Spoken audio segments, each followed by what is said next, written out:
Rauf, rauf. Die Abendnachrichten, die nehmen wir mit. Peter. Meine Damen und Herren, the Evening News. In 14 Tagen ist es soweit, meine Damen und Herren. Unsere Währung wird umgestellt. Wir verabschieden uns vom Euro. Alle Banken und Wechselstuben sind auf den Ansturm vorbereitet. Der Euro wird vom amerikanischen Dollar abgelöst. In nun 20 Jahren haben wir uns an den Euro gewöhnt und nehmen nur schwer Abschied von einer Währung, die Europa zusammengeschweißt hat. Der Anschluss Amerikas ist vollzogen. Mit der Währungsumstellung treten auch ab sofort die amerikanischen Gesetze in Kraft. Die Einführung der Todesstrafe und viele andere demokratische Rechte werden Austria-America in die einzig wahre und humane Demokratie und Lebensart führen. Meine Damen und Herren, Ladies and Gentlemen, the American Anthem, die amerikanische Hymne.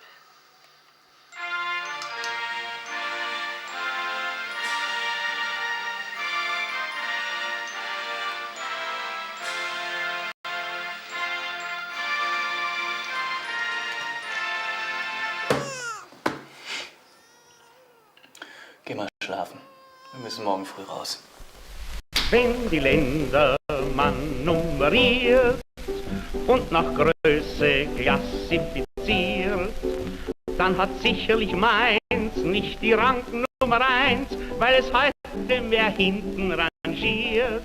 Doch die Größe macht's ja nicht bloß, man kann klein sein und trotzdem noch groß. Was die Landkarten zeigt, ist einerlei. Wir stehen doch in allererster Reihe, denn erst kommt Österreich und dann kommt lang nichts. Für mich ist Österreich das Schönste auf der Welt. Ich bleib fest dabei, denn uns macht bang nix. Wir brauchen nur ein schönes Wetter und ein Geld. Gehen Sie, Herr Nachbar, lassen Sie mich in Ruhe. Ich erinnere gar nicht zu, denn erst kommt Österreich und dann kommt lang nix. Und jetzt ist Schluss, weil ich mich sonst noch ärgern muss. Die österreichische Regierung ist wenig kooperativ, meine Damen und Herren. Der Wiener scheint nicht bereit, ehrlich vor die Kamera zu treten und zu reden. Die amerikanische Administration hat sich sogar dagegen verwehrt, dass im Dialekt gesprochen wird. Der Mensch ist gläsern geworden, zum Schweigen verurteilt. Da die Amerikaner die Wiener schlecht verstehen, haben sie das Sprechen im Dialekt sogar bei Androhung von Gefängnisstrafe verboten. Excuse me, Ja. sir. Ja? Do you have a permission to shoot here? Shoot, wir haben keine Waffen. A permission to make films? I don't think so. Would you please leave the building? Okay, ja. Thank you for your cooperation. Leave the building. Okay.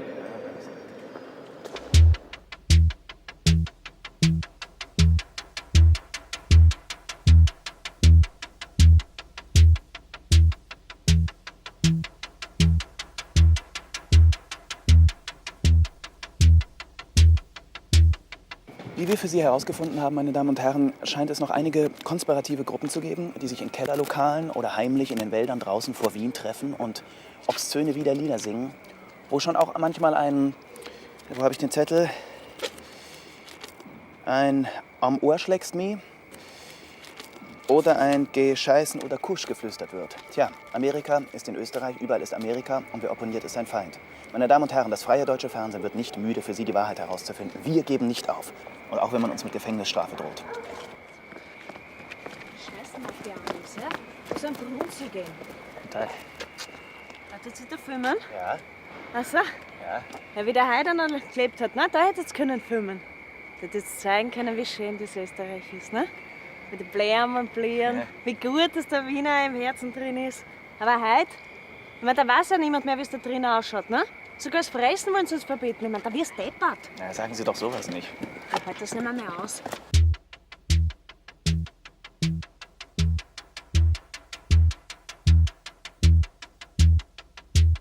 Wenn ich nicht mehr sagen darf, was ich will, dann kann man das nicht. Eine interessante Begegnung, meine Damen und Herren. Die Amerikaner lassen das Volk im Glauben, ihr ehemaliger Kanzler sei tot. Wir haben aber Informationen, dass Jörg Haider, gestützt von seinen Untertanen, im Untergrund lebt. Schauen wir uns einmal Archivaufnahmen an, was die Österreicher so vor 20 Jahren getrieben haben.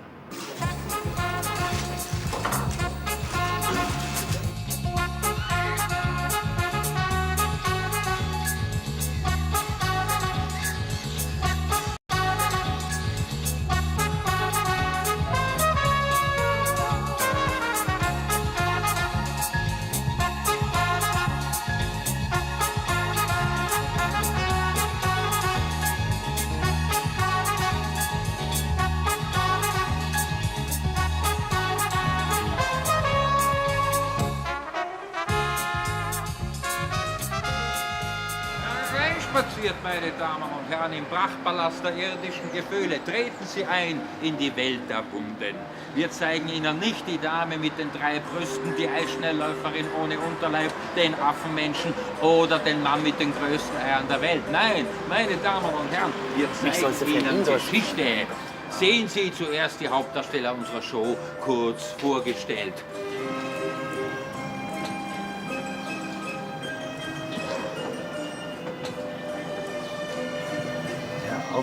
Hör auf mit den schrägen Bildern und Kunsteinstellungen. Das regt mich unheimlich auf. Hör auf damit. Wenn du so weitermachst, hole ich meinen Kameramann aus Deutschland. Auch Österreich hatte einen Kanzler, der längst tot ist. Sehen Sie jetzt den letzten toten Kanzler Österreichs, Jörg Haider. Liebe Landsleute, die Hand, die einen füttert, beißt man nicht. Mehr sehen Sie, meine Damen und Herren, wenn Sie jetzt ein Ticket lösen für unsere einzigartige Zombie-Show. Na, danke, Herr Stößel. Das ist wunderbar. Das reicht nicht hinaus. Komm, wir gehen. Danke. Das ist klasse. Solche Bilder brauchen wir. Wunderbar. Hast du schöne Bilder gemacht? Ja. Ach, geh jetzt, hör auf zu meckern. Ich lade euch einen Naschmann.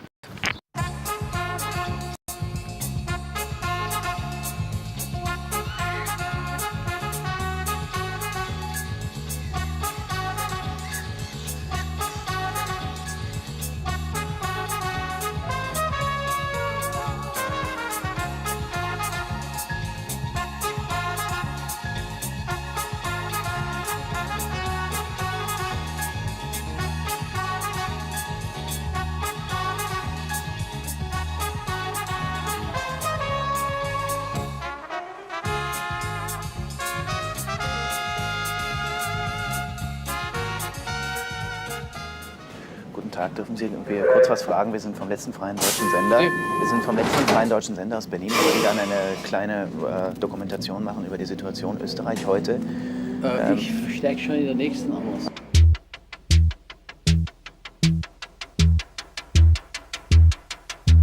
Wollten Sie fragen, was denken Sie eigentlich von der amerikanischen Politik und von Jörg Haider zum Beispiel? Wenn Sie uns ein paar Sätze dazu sagen könnten, wäre wunderbar. Jörg Haider ist nicht so beliebt bei uns, glaube ich. Ich glaube, das sehen die Amerikaner vollkommen falsch. Es gibt einige, aber nicht sehr viele. Im Großen und Ganzen ist es nicht so, wie es in Amerika dargestellt wird. Ja, das denke ich auch. Dankeschön. Ja. Guten Tag. Können wir Sie kurz was befragen? Wir sind vom letzten freien deutschen Sender aus Berlin und machen einen kleinen Bericht über Österreich, über die Situation heute. Wenn Sie uns vielleicht Auskunft geben, was Sie über die Amerikaner zum Beispiel denken. Oder über Jörg Haider. Wir haben gehört, dass er zum Beispiel noch lebt. Wissen Sie da was drüber? Ich weiß nichts. Ja, Gar nichts. Ja, aber vielleicht. Ich bin nichts. Ich kenne da alle in die Groschen hauen. Ja, aber wir sind extra da, dass die Leute nicht mehr die Goschen halten, dass sie vielleicht etwas sagen und vielleicht ein bisschen aus ihrem Panzer rausrücken. Wir sind Journalisten, die versuchen vielleicht wieder einen Panzer aufzubrechen, ja, bei den Leuten. Wir haben auch gemerkt, sie sind unheimlich gläsern geworden. Und nicht Ich doch da ins Burgtheater, das heißt jetzt Austrian American Theater. Ja? Da treffen Sie einen Freund von mir, der lebt da ganz unten im Keller. Im Fort Sepp, der hilft euch schon weiter. Er erzählt euch das Dilemma, das wir dort litten haben. Ja? Aber lassen Sie mich in Ruhe. Wir wollen Sie nicht weiter. In Ruhe lassen Sie mich! Geht's Ihnen gut? Geht's Ihnen gut? Um Gottes Willen, jetzt müssen wir aber langsam aussteigen. Ich finde das echt fies, wenn Sie gerade in der U-Bahn die miesesten Typen filmen.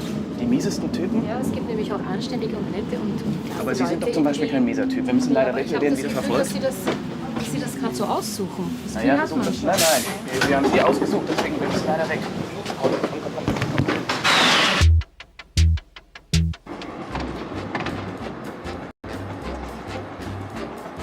Don't sit under the apple tree with anyone else but me.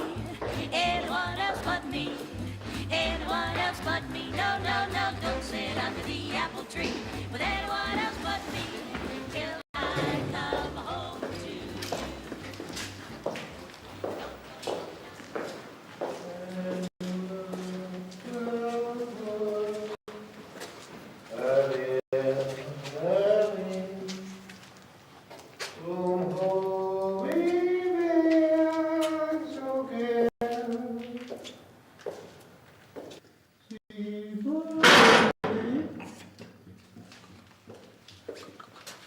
du bist es. Es ist schön, dass du kommst. Ja, ich nehme mich schon zusammen. Es geschieht mir ja recht. Und es ist jedenfalls gescheiter, als weiterhin so als Auswürfling unter den Menschen herumzulaufen. Manchmal kommt man mir vor wie ein wildes Tier, das erst noch und noch ein Mensch geworden ist. Ja, guten Tag. Keine Angst, keine Angst. Wir suchen einen gewissen Sepp. Kennen Sie den? Ja, ich komm schon. Aber jetzt will ich bei den letzten Schritten nimmer mehr vom Boden aufschauen. Den letzten Blick, den mache ich in das liebe Gesicht. In die treuen Augen, die schon über meiner Wiege gewacht haben und denen nicht so viele Tränen kosten. Niemand weiß, was nachher kommt. Damit ich aber, was auch kommt, ruhiger gehe. Entschuldigen Sie, was ist denn los mit Ihnen? Was ist denn los mit Ihnen, guter Mann? I'm free. Haben Sie keine Angst vor uns. Wir sind Deutsche, wir sind keine Amerikaner. Wir sind ein deutsches Kamerateam aus Berlin. Das ist der Peter Bullrich, Kamera. Das ist, wie heißt du nochmal? Raphael. Ja, der macht nur den Ton. Wir sind ganz harmlos. Willst du eine Zigarette? Ich wusste es. Was wusstest du? Die Kunst lebt. Ja, da sagen Sie was. Also keine Zigaretten. Wissen Sie, wir suchen einen Sepp. Wissen Sie, wo der steckt? Sie haben mir nichts zu verzeihen und ich Ihnen nichts abzubieten. Hier verkommen ja die Talente. Was sind Sie denn vom Beruf, guter Mann? Burgschauspieler. Aha, gehören Sie da nicht oben auf die Bühne? Yesterday, all my troubles seem so far away. Hör auf. I'm here to stay, and I believe in yesterday. Suddenly,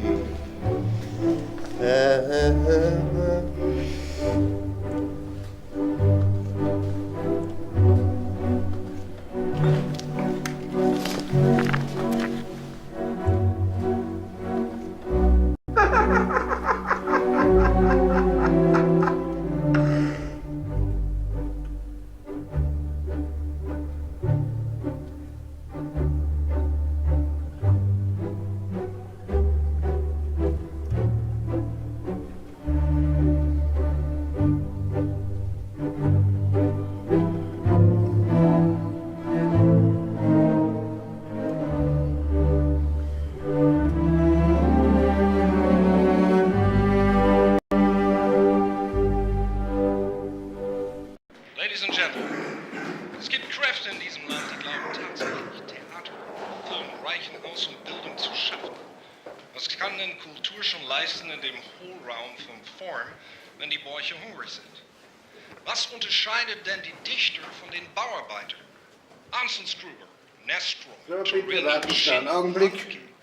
Bringen die Schauspieler, die helfen Ihnen dann weiter.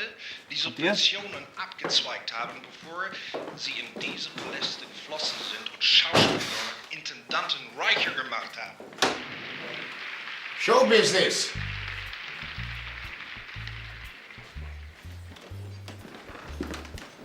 Guten Tag. Sind Sie Schauspieler, ja? Ja. There's no business like show business.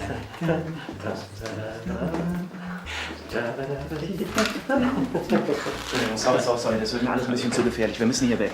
Ja, die Polizei ist hinter uns her. Mein Name ist August Maria Kaiser, ich komme aus Berlin. Wir sind vom Freien Deutschen Fernsehen. Guten Tag. Und wir suchen Informationen über Jörg Haider. Ja, die Amerikaner behaupten ja, dass er bei einem Anschlag ums Leben gekommen ist. Ich behaupte, dass er noch lebt. Aufgrund von Informationen, die ich habe. Vielleicht können Sie uns kurz helfen. Ja. 20 Jahre Osama. Ja. 20 Jahre ein Phantom gespielt. Ja, das reicht. Endlich werde ich umgesetzt. Ja, ich bin natürlich der absolute abseine Mensch hier. 80% der Pointen liegen bei mir. Was wirst du denn als nächstes spielen? Einen Menschen. Ja, Osama Bin Laden ist doch auch ein Mensch. Ich meine, unser Feindbild seit 20 Jahren. So. Ja. Böse Rollen geben einfach mehr her. Der ist doch zur Witzfigur stark. Deine Rolle, den Busch, den möchte ich viel lieber spielen. Ja? Oh, danke. Ja, den kann man gestalten. Der Mann hatte Mut. Als er sagte, Atombomben auf Nordkorea, da ging doch die Post ab. Ja. Trotz Protesten aus der ganzen Welt. Ja, also Jetzt gibt es keine Nordkoreaner mehr. Der Mann setzt den Maßstab. Ja, das ist ja alles wahnsinnig komisch. Können Sie uns vielleicht weiterhelfen mit Jörg Haider, sonst würden wir nämlich gehen. Also ich meine, vom deutschen Fernsehen hätte ich schon eine bessere Recherche erwartet. Den Haider habe ich auch im Programm. Ja, Jörg Haider haben wir auch schon gesehen am Prater. Den spielen ja viele im Moment. Ja, den spielt er. Ja, den spielst du aber sehr gut. Ja, aber den will er niemand mehr hören. Fragen Sie doch die Ries Passer, die wohnt bei der Pestsäule. Oder im Café Jelinek habe ich sie gestern Das heißt nicht mehr Jelinek. Sondern? Have a nice day, Coffee Shop. Ah. Gut, vielen Dank. Ja. Bitte. Komm.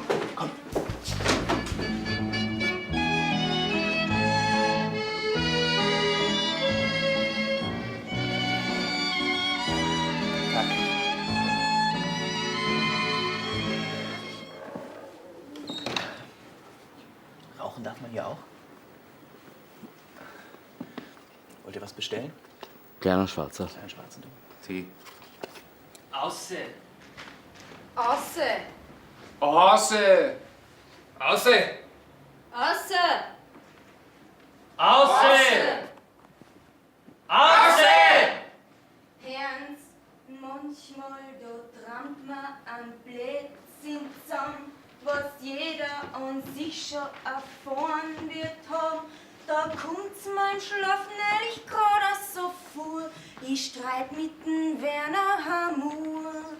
Herr Keppelt, es gibt keine Werner mehr. Mit dem, was noch da sind, ist nicht weit her. Drum sag ich Adieu, ich pfiat mich und geh. Da schrei ich geschwind Freundal, Johö. Erst wann's aus wird sein. Mit einer Muse und mit Wein. Dann packen wir die 7 Zwetschgen ein. Und vorne da. Wann's der Wein verdirbt und wann einmal die Muse stirbt, in die wir Werner so verliebt, sie ist stark gefreut. Solang im Glas noch ein Trepferl drin ist, solang a Geigen noch voll Melodien ist, und solang a noch a durchschönes Mal drauf. Hör auf, Juli! Aufhören! Aufhören!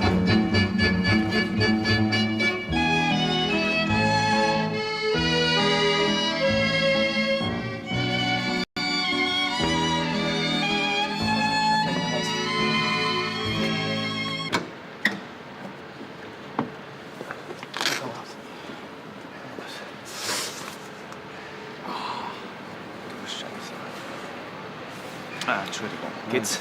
Ist okay. Ins Jelinek gehen wir nicht mehr, das verspreche ich dir. Ja? Nein, Kannst du geht. noch? Sonst hole ich mir den Martin aus München, wenn du nicht mehr kannst. Ist kein Problem. Ist kein Problem? Bist eh nicht so wehleidig wie unser Peter, gell? Ja. Okay. Dank dir. Okay, nicht mehr. So, meine Damen und Herren, wir sind jetzt hier am Graben. Heute kaum noch wiederzuerkennen. Die Amerikaner organisieren ein amerikanisches Volksfest, um die Depression der Österreicher zu vertreiben. Verständlich. Das alles um die Pestsäule herum, Mahnmal für österreichische Katastrophen. Heute werden hier Blumen verkauft. Schauen Sie meine Blumen an. Rosen, Tulpen, Wunderschön. Nelken, Wir sind vom Freien Deutschen Fernsehen. Mein Name ist Kaiser. Wir haben einige Fragen an Sie. Wir haben gehört, dass die Frau Ries Passer hier wohnt in der Nähe. Können Sie uns dazu was sagen? Die Dame, von der Sie sprechen, nach Ja. der kann man die Uhr stellen. Die kommt jeden Tag hierher zur Pestsäule. Die Königskobra, da steht sie dann und schaut auf meine Blumen. Wie Königskobra? Hat die Frau eine Schlange dabei? Sie wissen ja überhaupt nicht Bescheid. Die Wiener nannten ihre Vizekanzlerin Königskobra, weil sie einer Königskobra ähnlich war. Ah. Jeden Tag kommt sie hierher, berührt die Pestsäule, macht ein Kreuzzeichen, dann verschwindet sie da hinten, wo die Treppen sind.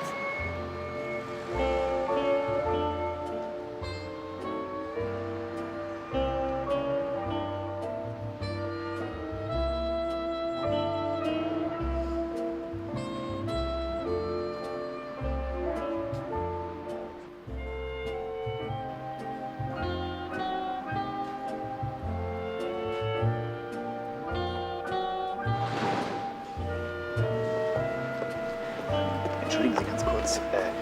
Kaiser, mein Name. Wir sind vom Freien Deutschen Fernsehen Berlin. Sie sind doch die Frau Ries-Passen. Ich habe Sie wiedererkannt. Können Sie uns ganz kurz Ihre Zeit schenken? Wir hätten einige Fragen an Sie. Ja, was nützen Ihnen die Fragen, wenn ich keine Antworten habe? Ach, kommen Sie, Sie haben doch immer gerne Interviews gegeben. Ne? Sie waren noch nie um eine Antwort verlegen. Ich habe alles gesagt. Ich habe es nicht für mich alleine getan. Ja, genau das wollen unsere Zuschauer wissen. Die Geheimnisse hinter den Antworten. Ich bin doch tot. Mich gibt es doch längst nicht mehr. Haben Sie denn überhaupt je gelebt? Sie sind frech. Freches Mundwerk haben Sie. Vor lauter Bub aus Deutschland. Wollen Sie mich lächerlich machen? Niemand hat das Recht, mich zu verletzen. Die Deutschen nicht und die Besatzungsmacht auch nicht. Oh, was ist mit Ihnen passiert? Rot, weiß, rot. Kommen Sie. Wir müssen die Wunder reinigen. Kommen Sie. Die müssen wir reinigen. Sie sind ja da verletzt. Ihnen läuft ja das Blut über das Gesicht. Rot, weiß, rot. Kommen Sie. Kommen Sie mit. Das ist aber lieb von Ihnen. Nein. Kommen Sie.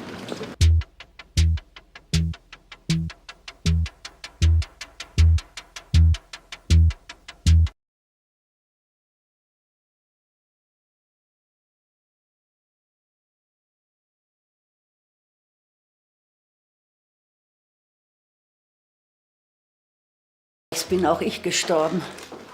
Manchmal hänge ich ein blutverschmiertes Handtuch ans Fenster, dass die Leute sehen, hier ist eine, die lebt im Widerstand. Das Handtuch ersetzt die österreichische Flagge. Rot, weiß, rot. Nur die Österreicher verstehen mich. Die Amis denken, heute Nacht wurde ein Kind gezeugt. Kommen Sie.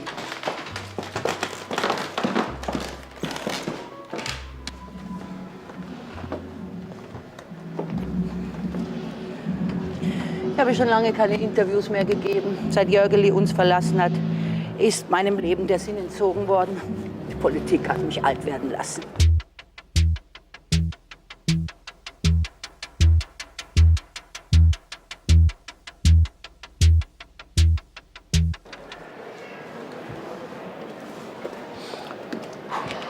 Knackig noch.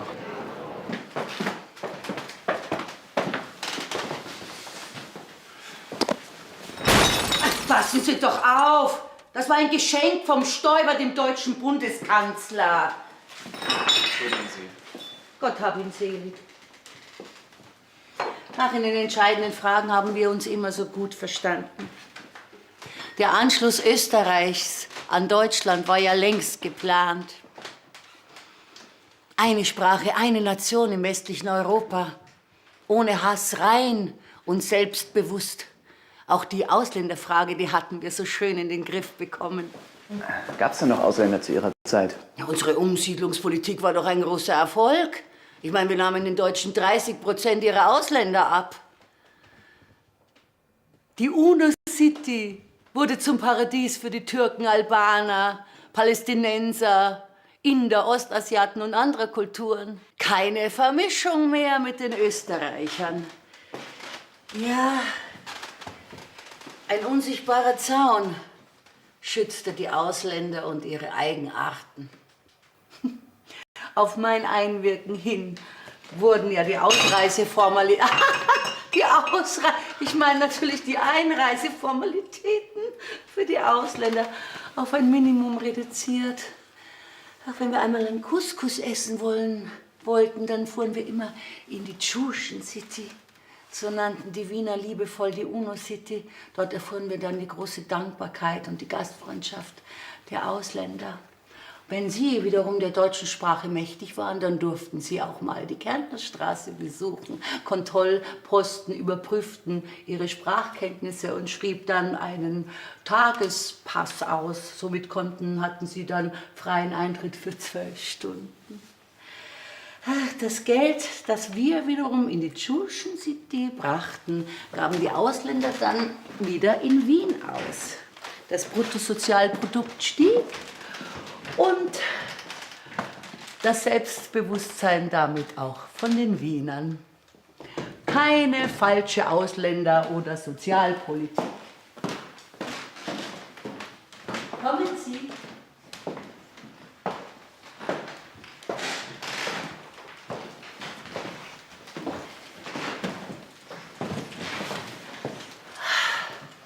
Hier nehmen Sie die Creme und massieren Sie mich damit ein.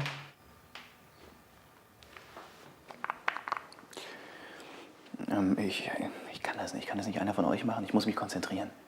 Ich möchte, dass Sie mich eincremen, junger Mann, sonst erzähle ich nicht weiter.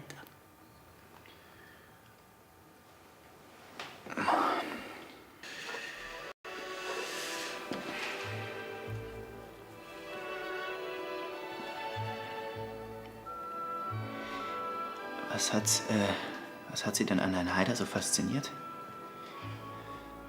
Er war genauso groß wie ich.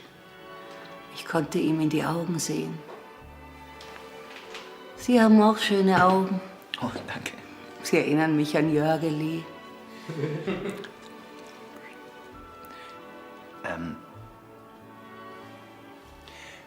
War Größe denn so entscheidend? Also manchmal physische Größe so entscheidend in der Politik? Ach, wo denken Sie hin? Edmund Stoiber war ja auch kein Herkules. Ich liebte Stoibers Zaghaftigkeit, sein Suchen nach den Worten. Manchmal stolperte er über die Wörter. Böse Journalisten sagten, er stottert. Und vor allem liebte er die Frauen. Angela Merkel war ja aus seinem Kopf nicht mehr wegzudenken. Ach, alle Frauen mussten sich an ihr messen. Einmal, da sagte er zu mir, Angela. Er nannte mich wirklich Angela. Wenn Jörgeli nicht da wäre, dann hätte ich schon längst für dich gekocht. Edmund Stoiber wusste, was ich fühlte. Hat er Ihnen denn ein Verhältnis mit dem Herrn Haider unterstellt, der Stoiber? Jetzt, wo er tot ist, kann ich's ja sagen. Wie, Haider ist tot, haben wir aber anderes gehört. Ach, die Ungläubigen. Da sehen Sie, wie das Volk Jörgeli liebte. Im Volk lebt er ewig, für mich auch. Frau Er ist das, was ich bin. Haben Sie ihn geliebt? Jetzt hören Sie auf! Hören Sie aber sofort auf! So banale Fragen zu stellen. Steht Ihnen nicht zu.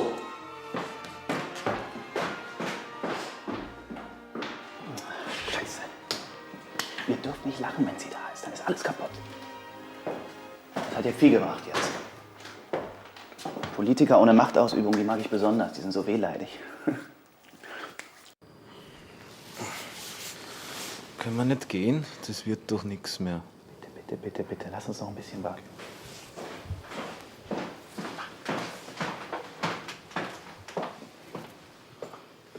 Das hat er mir geschenkt. Ich habe es noch niemandem erzählt, aber ich hatte große Zuneigung zu Jörgeli. Ja, die Frauen haben ihm ja auch die meisten Stimmen gebracht. Hm? Es waren die Frauen, die Jörg Haider zum Kanzler gemacht haben. Das ist wunderschön. Geben Sie mir die Hand. Ist ganz kalt. Er hat mir gesagt, Faschisten haben keine Gefühle. Machen Sie sofort die Kamera aus, stellen Sie sie ab. Sie wollen doch nur, sofort. dass Jörg Haider das Material nicht sehen kann. Fernsehen, im Himmel, da gibt es kein Fernsehen. Ach komm, hören Sie doch auf. Sie wissen doch ganz genau, dass Jörg Haider noch lebt. Und Sie werden mich jetzt zu ihm führen. Das sind Sie mir schuldig.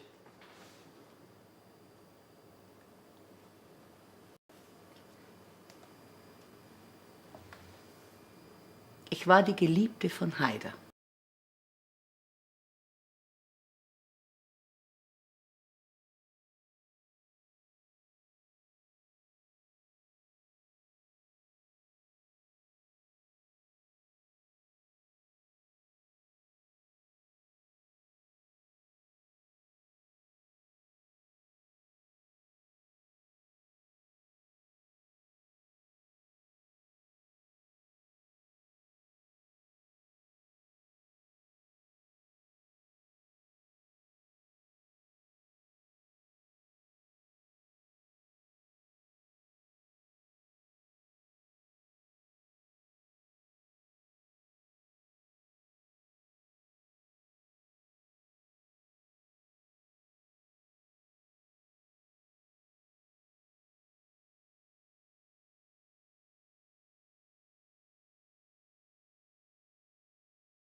schon wieder.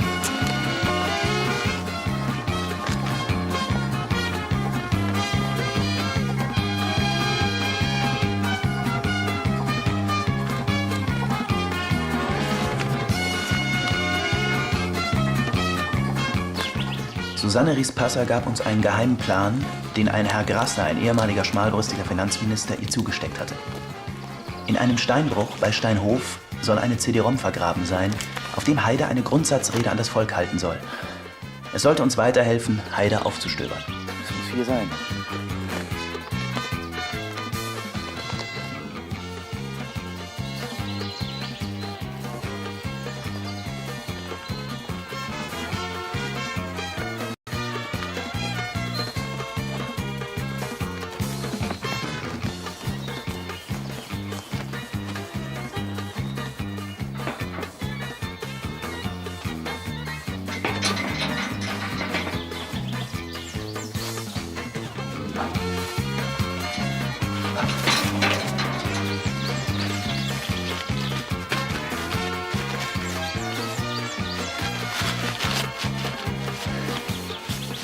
Meine Damen und Herren, der Nachlass.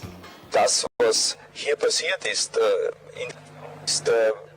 verdient keine andere Bewertung, als dass es sich hier um Kriegsverbrechen handelt und nicht um einen militärischen Einsatz und dass hier in elementarer Weise die Menschenrechte und die Menschenwürde verletzt worden ist und dass man hier ohne Rücksicht auf die Situation der Zivilbevölkerung vorgegangen ist. Ich habe ein sportliches Motiv auch in der Politik. Ich bin im Sport ein Marathonläufer, das heißt, ich bin gewohnt, sehr lange warten zu müssen, bis man ins Ziel kommt. Und daher werde ich also auch das Ziel, Bundeskanzler zu werden, nicht aus den Augen verlieren.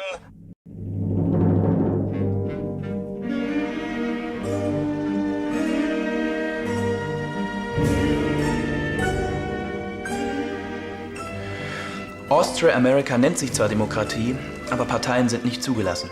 Früher erzählte man sich, hatte Österreich eine starke Sozialdemokratie und Gewerkschaften.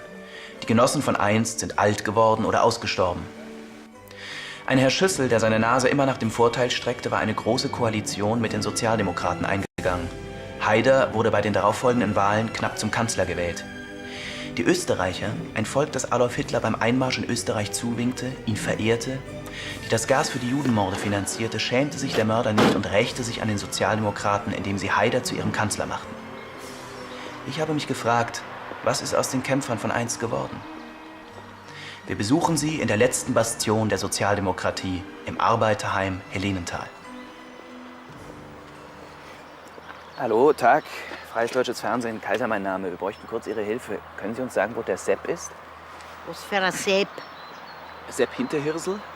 Den meinen Sie. Unseren Helden, ja? Der Stravanzer, der. Der hat gestern den 19. Geburtstag gefeiert. Wie, der Hinterhirsel wird 19 Jahre alt? Den 19. Geburtstag von seinem Attentat auf den Haider. Es wird bei uns groß gefeiert. Und wo finde ich den Herrn? Den Haider? Er ist tot. Das Attentat ist damals zwar daneben gegangen, aber vor einem Jahr ist er freiwillig gestorben. Das ist ja schon wieder eine neue Theorie. Schön haben Sie es hier. Können Sie uns sagen, wo wir den Herrn Hinterhirsel finden? Das fragen Sie so blöd. Dort sitzt er und habert. Kommen Sie. Ich führe Ihnen hin. Ja? Sie es da filmen oder was? Ja, das ist eine Fernsehkamera. Da brauchen Sie sich nicht wundern. Lassen Sie sich nicht stören. Gehen Sie einfach weiter. Wie dort filmen der? Ja? Was macht's denn jetzt da? Guten Tag, Freies Deutsches Fernsehen. August Maria Kaiser, mein Name. Sie sind der Sepp Hinterhirsel, ist das richtig? Ja. Hallo, guten Tag. Hallo. Wo bleibt der Punsch? Ohne Punsch kein Lied. Das sind fremde Leute. Sei vorsichtig. Ein Sozi, der kuscht, ist ein gekaufter Sozi. Die sind ja nur wegen der Eiche da. Das Wunder von Helenenthal. Die Eiche, die wird uns alle überleben. Also, wo bleibt jetzt der Punsch? Wie beim Herrn sei lieb. Sauf nicht so viel. Der Doktor hat gesagt, du sollst lieber eine Zigarette rauchen. Ja, da muss ich wieder so viel lachen. Haben die Amerikaner das Rauchen nicht verboten? Ja, aber nicht unsere Spezialzigaretten. Da, ne? Na, zeig ihnen halt, damit sie wissen, was das ist. Gib her. Kommen's. Das zeigen sie mir. Halte zurück. Ja. Wir kommen gleich wieder, Herr Hinterseppel. Oder Hinterseppel.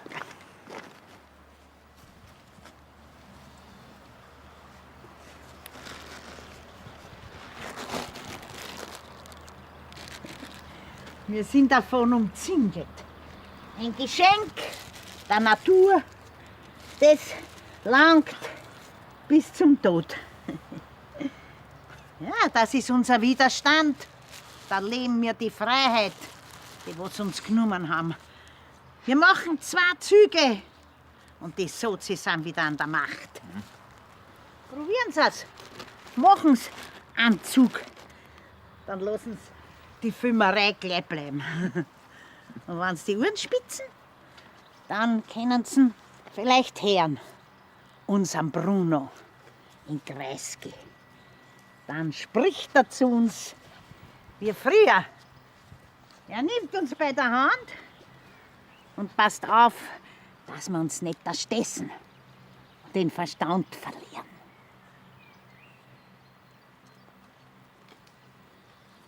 Und das ist echtes Marihuana? So, da sind wir wieder, Herr Hinterhirsel. Aha. Jetzt erzählen Sie mal, wie war das mit dem Attentat? Aha. Nicht einmal, gib her, der gleich. Mit dem Attentat. Hör auf mit dem Attentat, das interessiert doch heute kein Menschen mehr. Das Fernsehheini. Habt ihr damals den Rechten die Rutschen gelegt, damit sie ans Ruder kommen? Ihr habt ja längst euch aus der Demokratie verabschiedet. Italien nennen sie jetzt Berlusconi-Land.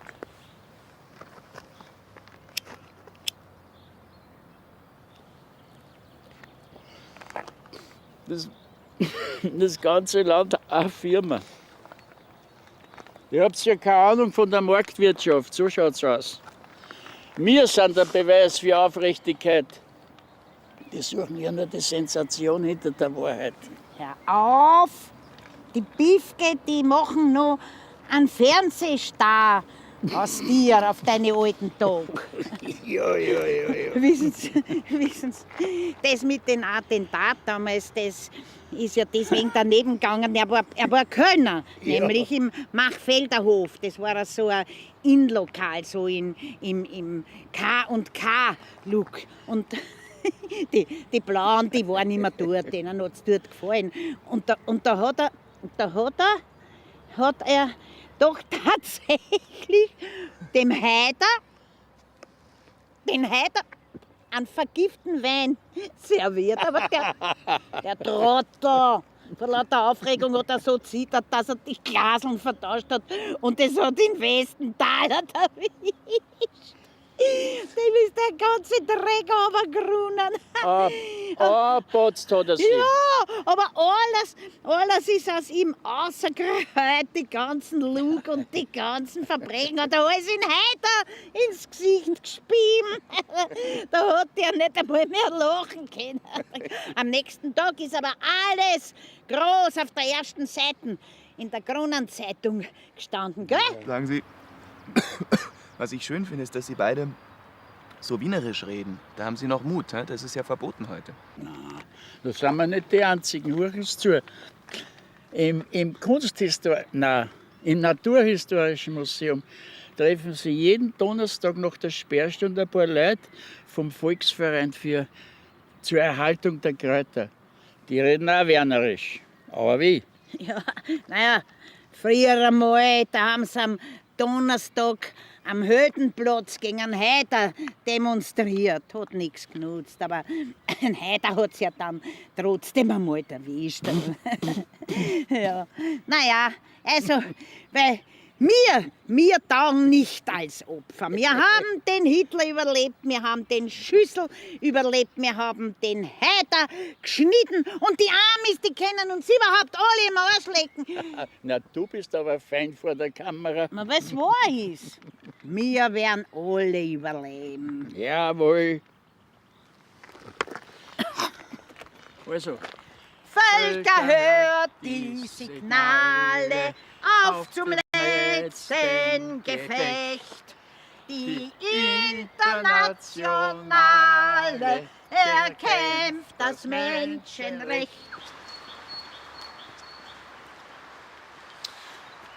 Meine Damen und Herren, ich habe mich gerade gefragt, angesichts einer so wunderschönen Natur wie hier, wo bleibt in schweren, dunklen politischen Zeiten für den Österreicher die Liebe?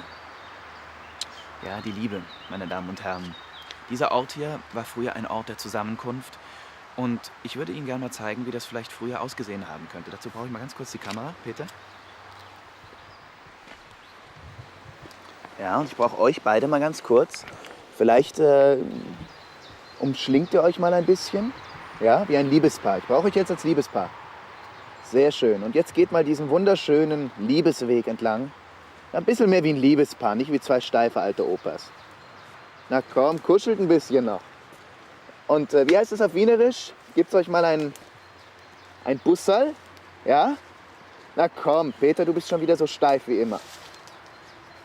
Gebt's euch ein Bussal, komm. Ja, komm, ja, sehr gut, wunderbar. Sehr schön. So, wir sind jetzt hier im Naturhistorischen Museum. Hier wartet hoffentlich eine Überraschung auf uns. Mal sehen.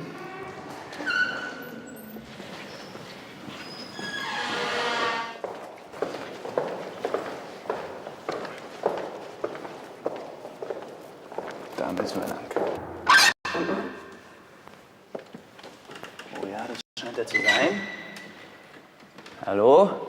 Ah, guten Tag. Bleiben Sie ruhig sitzen. Nein, keine Angst, keine Angst. Wir haben ein Meeting. Ja, ich weiß. Wir sind Filmen dürfen Sie schon überhaupt nicht. Ja, keine Angst. Wir sind keine Österreicher und keine Amerikaner. Wir sind vom Freien Deutschen Fernsehen. Und wir machen so einen kleinen Bericht über die heutigen Wiener, die im Untergrund leben. Und würden gern ein bisschen zuschauen, was sie so treiben. Wir verhalten uns absolut ruhig und still. Wenn Sie das erlauben würden, wäre fantastisch. Ja? Vielen Dank. Gut. Ich arbeite auch im Untergrund, genau wie Sie. Das ist eins von diesen konspirativen Treffen. So, meine lieben Freunde, also ich habe euch da heute ein Lied mitgebracht. Wenn du das bitte verteilst. Hier. Da geht es um ein Glücksspiel mit Kreuzern. Falls ihr mich nachher nicht versteht, fragt mich nochmal, ja? Und zwar die Geschichte ist folgende. Zwei große Jungs spielen mit Geldstücken. Ein kleiner Junge kommt dazu. Er hat sein Milchgeld in der Hand, spielt mit und verliert sofort alles. Und so beginnt die ganze Geschichte mit dem kleinen Jungen. Und dieser kleine Junge war ich. Und da ich nichts gelernt habe aus dem Erlebnis, ist aus mir nichts geworden. Und jetzt singe ich euch das vor. Zwei große Buben, die schupfen Kreuzer. Ein kleiner bleibt bei ihnen stehen. Das Milchgeld hat er in sein Handel, spielt mit und ist gleich in der Höhe. So hat es mit dem Buben. Das ist eine etwas absurde Frage, aber wir wollten gerne wissen, ob der Herr Haider noch lebt. Wir haben solche Informationen bekommen. Vielleicht könnten Sie uns da weiterhelfen. Ich weiß, es ist ein bisschen absurd. Zu Herzen genommen, drum ist er Das dort ist die Sekretärin vom Haider. Die ehemalige Sekretärin? Komm. Dankeschön.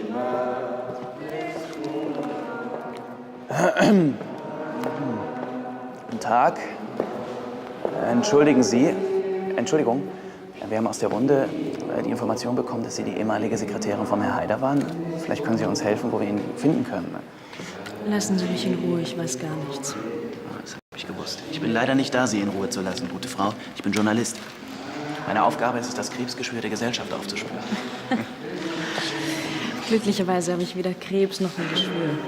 Ja, aber Erfahrungen, die uns vielleicht weiterhelfen können. Hören Sie, wir wissen, dass Sie etwas über Haider wissen und Ihre Informationen können uns für uns sehr nützlich sein. Also wenn Sie uns helfen würden und wenn Sie vielleicht so lieb wären, vielleicht die Maske abzusetzen, dass wir Ihre Augen sehen können in der Kamera. Bitte. Bitte. Also gut überredet. Dankeschön. Schauen Sie, ich war nur angestellt bei Ihnen. Ich hatte ja keine großen Entscheidungen zu treffen. Ich war nur so ein kleiner Wurm. Was heißt das Wurm? Haider nannte mich immer sein Würmeli. Wissen Sie, ich erinnere mich nicht besonders gerne an diese Dinge. Ich mag Leute, die sich nicht gerne erinnern wollen. Die haben meistens sehr viel zu erzählen. Ah ja? Ich bin hier, um den Albtraum Heider loszuwerden. Ach, das klingt ja gar nicht wehleidig. Hören Sie, mit Ihrem Schweigen, da schützen Sie Heider. Sie war eben verliebt in ihn. Ja? Wer weiß schon, was es heißt zu lieben und dabei genau zu wissen, wie sinnlos das ist. Ja, aber kommen, Sie wissen doch alle, dass Heider in Affären gerade nicht zimperlich war, oder? Große Leidenschaft hat er ganz woanders ausgelebt. Alles Lüge und üble Nachrede. Hören Sie auf, hören Sie auf. Halten Sie sich lieber zurück. Seine große geheime Leidenschaft war das hier.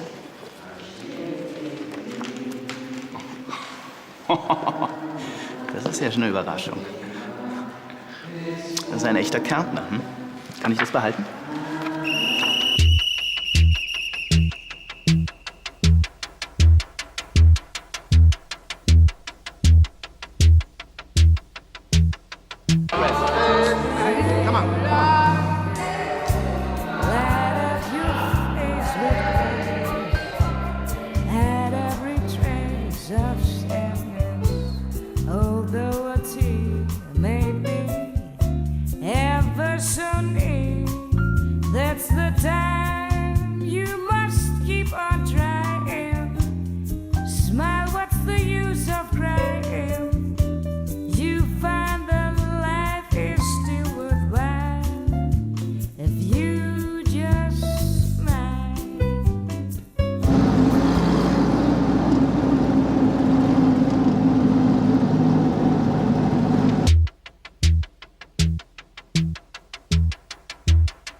Wie es pasa?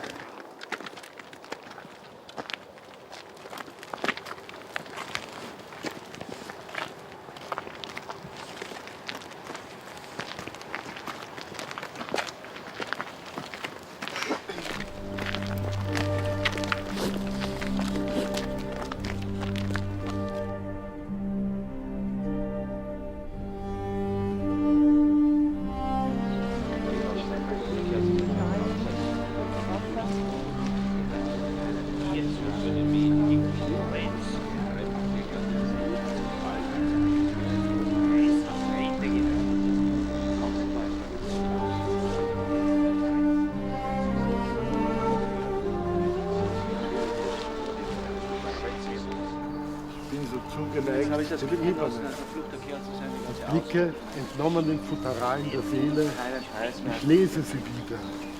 Ich bin so zugeneigt den Ebenen. Blicke entnommenen Futteralen der Seele, ich lese sie wieder. Das Wahre, das Schöne hat euch böse zugerichtet. Besoffene Medientrinker, Fremdgänger der Sinne. Falschheit ist schön, sie macht euch geschmeidig. Dummheit ist gut, sie macht euch bedeutend. Erpresst und ihr seid unentbehrlich. Tötet und ihr seid ein Beispiel. Vergewaltigt, das gibt euch Selbstvertrauen. Mordet, das macht euch attraktiv. Lügt und ihr werdet gefragt. Madeline dachte sich eine Wasserpflanze. Wasserlianen, blasse Blätter und Stängel, aus ihren Armen und Beinen, silberblasses Geäst und ihr Körper in der Mitte, still und schwebend, schaukelnd im milchig weißen warmen Wasser und entschlüpfen, um neben ihm zu liegen, das Geäst hinter sich lassen und dahin zurückkehren. Die ganze Ausbeute von den Glücken, das keinen Preis mehr. Dabei ist Geschichte halt allerhand bei der Zeit, was ich mitschicken. Und dabei ist Geschichte halt allerhand bei der Zeit, was ich mitschicken.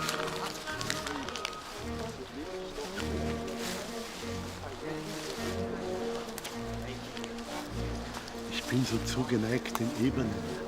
Die Blicke entnommen den Futteralen der Seele, ich lese sie wieder. Was die Ebenen massert. Wieder bin ich in der Masserung, denn heute müssen die Deserteure in den Ebenen sich verbergen. Weil es erstens bereits dunkel geworden ist draußen und zweitens zusätzlich noch alle Fenster mit Vorhängen verhangen sind, die gleichmäßig dasselbe Muster, nämlich Karo und dieselbe Einheitsfarbe, nämlich Rot-Weiß tragen. Da das Licht regelmäßig von oben, nämlich von der Decke strömt, erahnen wir bereits die Tageszeit. Es ist Abend geworden, wenn nicht sogar schon Nacht.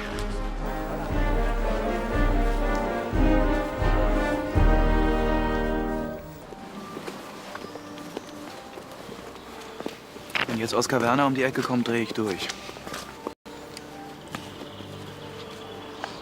Nicht filmen, Peter. Film die. Das sind die bedeutendsten Dichter der Zeitgeschichte. Wenn ich das in Deutschland erzähle, glaubt mir wieder keiner.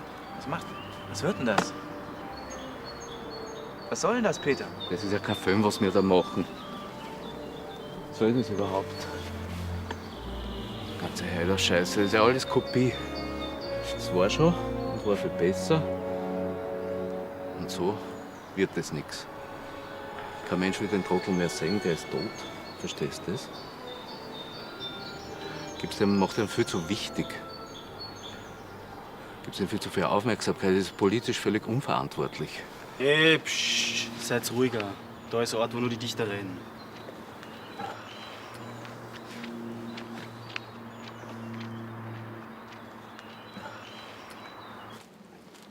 Leid, ich zeige euch jetzt etwas. Aber es muss ein Geheimnis bleiben.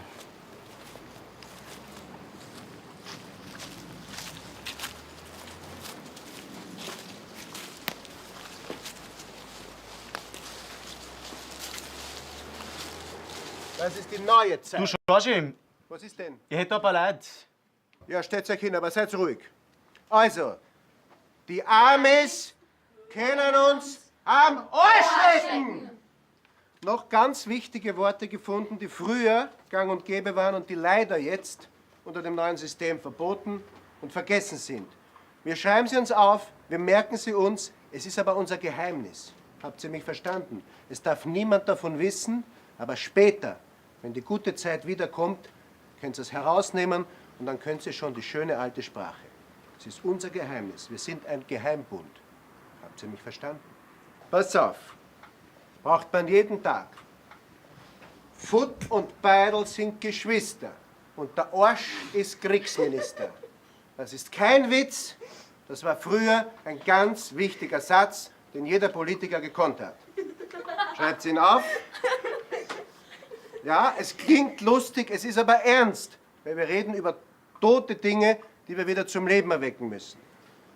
Können wir es gemeinsam bitte nachsprechen? Es ist ganz wichtig, es ist einfach, weil es sich reimt. Futt und Beidel sind Geschwister und der Arsch ist Kriegsminister. Schreibt es auf, lernt es auswendig. Schreib's auf.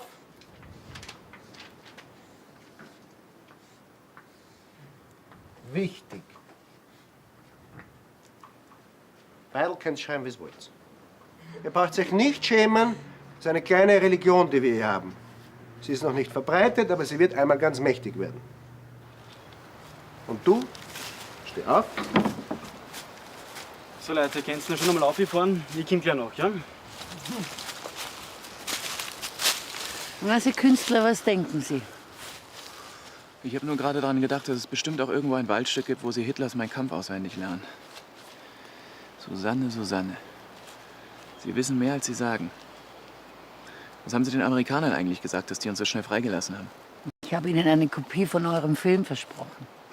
Die Königskobra macht Geschäfte mit dem Feind und verkauft ihre Freunde. Das ist Politik, junger Mann. Mhm. Wie hat man früher bei euch in Wien gesagt? Freundelwirtschaft? In Köln sagt man Kölscher Klüngel und in Asien Korruption. Na, kommen Sie. Hier traf ich einen Jungen, der Frank Mills heißt, und das war... Na, er trug eine Lederjacke und hinten drauf war ein Name zu sehen. Aber Sie sind ja richtig gebildet, Frau Wiesbasser. Ach, da war ich so begeistert. Ach, da war ich begeistert. War ich jung und begeistert, ja. Doch, das war schön, das Heer, das Haare. Stopp, stopp, Christoph.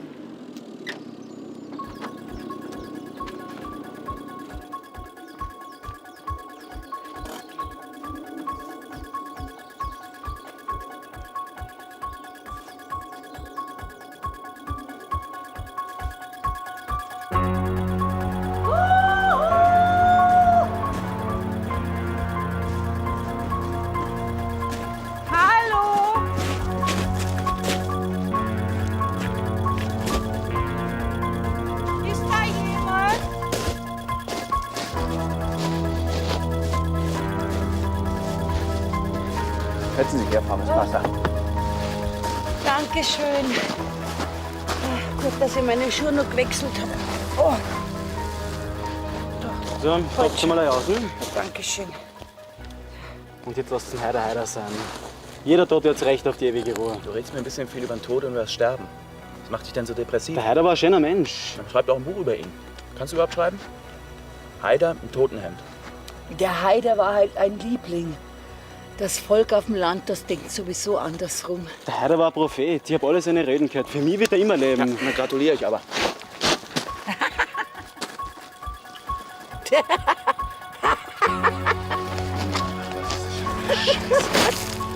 Lachen Sie nicht so blöd, Frau Mispasser. Was ist das überhaupt? Eine Vizekanzlerin, die ihrer Liebe nachtrauert? Ein Bauernvolk, was rumtrauert? Ein Filmteam? Hör auf jetzt, Peter. Ein Filmteam, was einen Kunstfilm machen kann, das kann ich alles nicht gebrauchen. Dieser Film ist eine einzige Katastrophe! So, Leute, ich brauche jetzt Bilder und Fakten. Ich brauche einen Schluss für meinen Film. Wenn wir Heider nicht finden, dann lassen wir ihn eben sterben. Ah, das nennt man dann Dokumentation. Ja, das nennt man dann Dokumentation. Wunderbar, du sollst deine Trauer haben.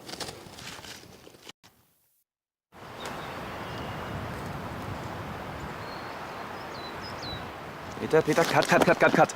Machst du einmal, was ich sag? Wir machen es anders. Wir fangen untersichtig an. Und dann machst du einen langsamen Schwenk aufs Kreuz. Und zum Schluss noch eine Rundumfahrt. Geht das? Das ist nicht möglich. Peter, geht nicht, gibt's nicht. Kommt. So, meine Damen und Herren, nach langer Recherche haben wir endlich unser Ziel erreicht. Das ist österreichische Erde, spröde, ausgetrocknet, unfruchtbar. Ja, und hier ruht er nun. Der Mann, der Österreich in den Amerikanismus geführt hat. Erinnern wir uns noch einmal, wie alles begann.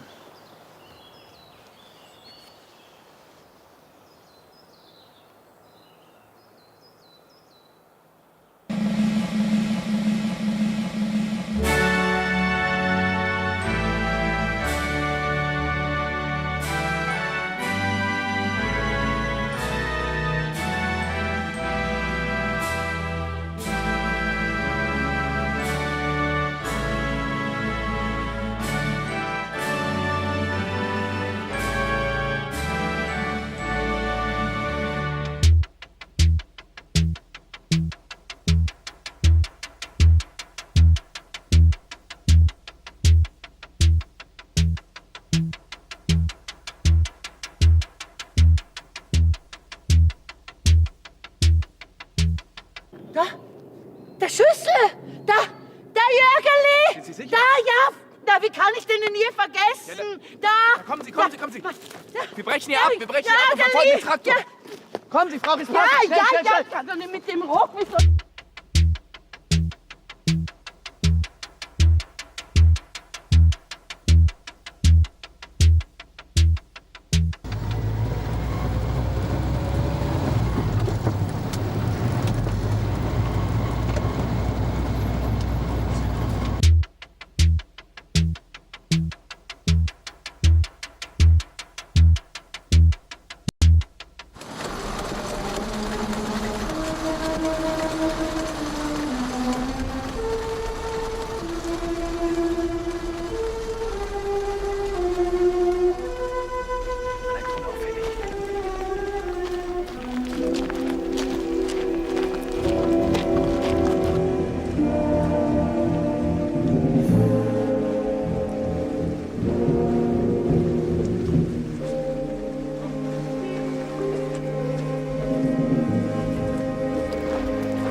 Jörgeli.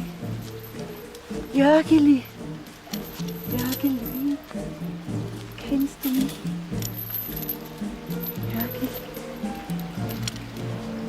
Was machen Sie denn hier? Ganz kurz. Sie haben hier nichts verloren. Nein, wir sind vom Freien Deutschen Fernsehen. Wir machen nur kurz eine Sendung. Wollen Sie Nein, ganz hier kurz ist aus nicht Bild- deutsches Fernsehen, das hier ist mein Revier. Also bitte ganz verlassen kurz, Sie das was- Gelände hier. Herr Schüssel, Entschuldigen Sie ganz bitte. kurz. Nein, die Kamera muss weg, Herr bitte. Schüssel, bitte machen Sie das Bild frei! Herr Schüssel! So, jetzt geh ran.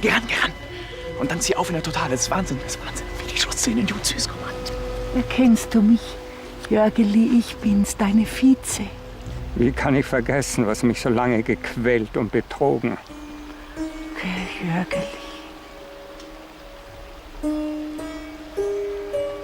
Kennst du mich denn gar nicht? Jörgeli, was hat man denn mit dir gemacht?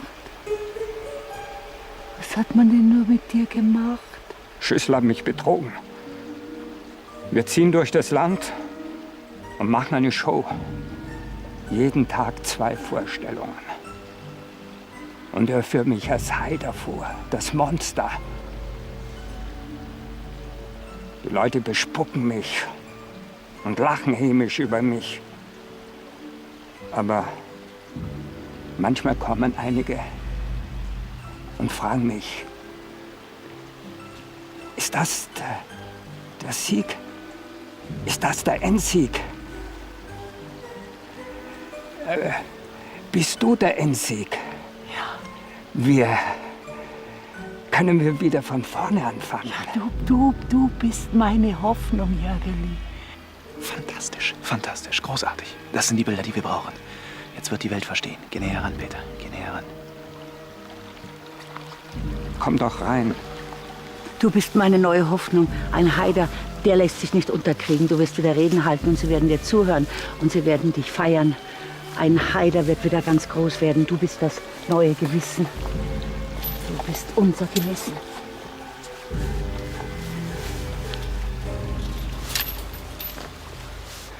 Weißt du, als ich ein kleiner Bub war, ich war damals 14, wohnte ich mit meiner Familie in Jugoslawien, heute Slowenien. Und da ist eine Negerfamilie in unser kleines Dorf gekommen aus Uganda. Und mit dem Sohn der Familie habe ich mich befreundet und wir haben zusammen gespielt und zusammen die Kühe gehütet. Und da hat er auf einmal seinen Zumpfeler rausgenommen, hat herumgewurzelt und plötzlich wurde das groß und hat so eine salzige Flüssigkeit ausgestoßen. Ich habe es mit meinen auch versucht, aber bei mir kam nichts. Da haben wir uns gestritten.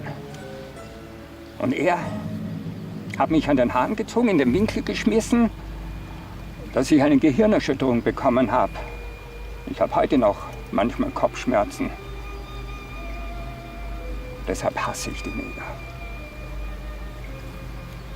Aber was ist mit unserem Sohn?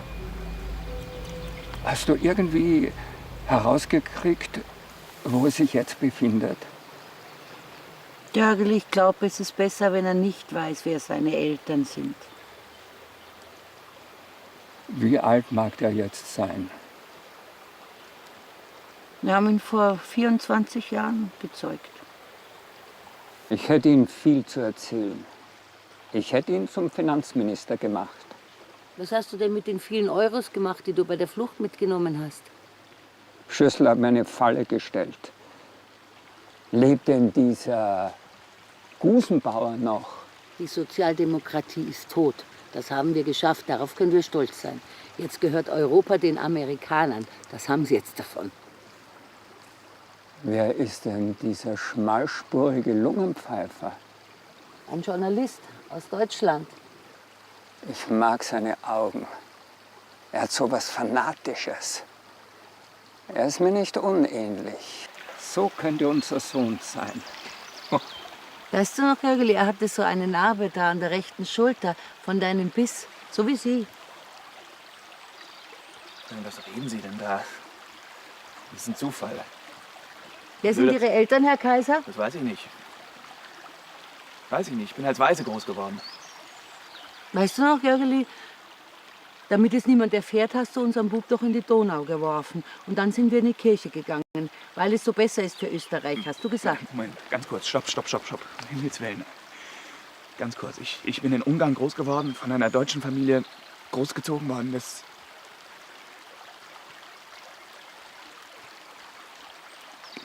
glaubt doch nicht, was die erzählt, oder? Menschen von unserem Schlag erkennen sich an den Symbolen. Der Himmel hat wollen, dass wir uns wiedersehen. Ich habe es schon gespürt, als er mich eingecremt hat. Komm, mein Sohn. Komm rein, komm, mein Sohn.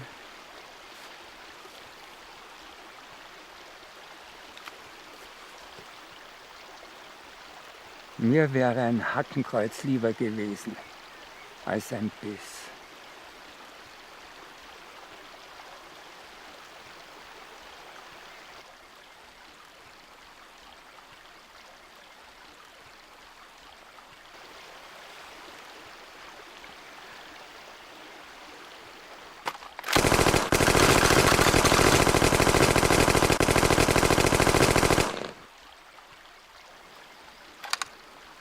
Land der Berge, Land am Strome, Land der Äcker, Land der Dome, Land der Hämmer zukunftsreich.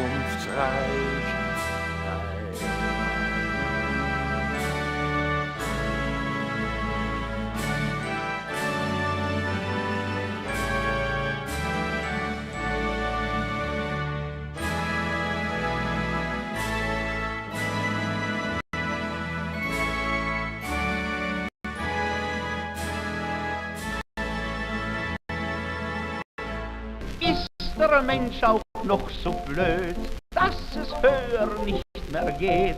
Hat er nur Geld, gilt er der Welt mehr als mancher Geistesheld. Klingt es noch so paradox, man verzeiht, wenn du ein Ochs. Immer wie heut waren die Leut Kälbern aus Gold, heut. Money macht froh, Money macht frei, Money macht jeden Monat zum Mai. Money regiert die Welt, pinke, pinke, pink. Money verschönt alles, was mies, macht uns die Erde zum Paradies. Money allein, nur Geld. Money bringt Glück und Sonne ins Haus. Man hält es ohne Money nicht aus, das hält man nicht aus. Money macht froh, Money macht frei, alles ist da, wo Money dabei. Fehlt es dir Lump, dann Pump. So ein Ehemann zu sein, ist entschieden eine Pein. Fällt einem bloß Geld in den Schoß, ist das Übel nicht so groß, denn man schickt die Gattin fort in den fernsten Badeort. Will sie nach Haus, funkt man hinaus, teuerstes Weib bleibt. Money macht froh, Money macht frei, Money macht jeden Monat zum Mai. Money regiert die Welt, pinke, pinke, pink. Money verschönt alles, was mies, macht uns die Erde zum Paradies. Money allein, nur Geld. Money bringt Glück und Sonne ins Haus. Man hält es ohne Money nicht aus, das hält man nicht aus. Money macht froh, Money macht frei, alles ist da, wo Money dabei. Fehlt es dir Lump, dann Pump.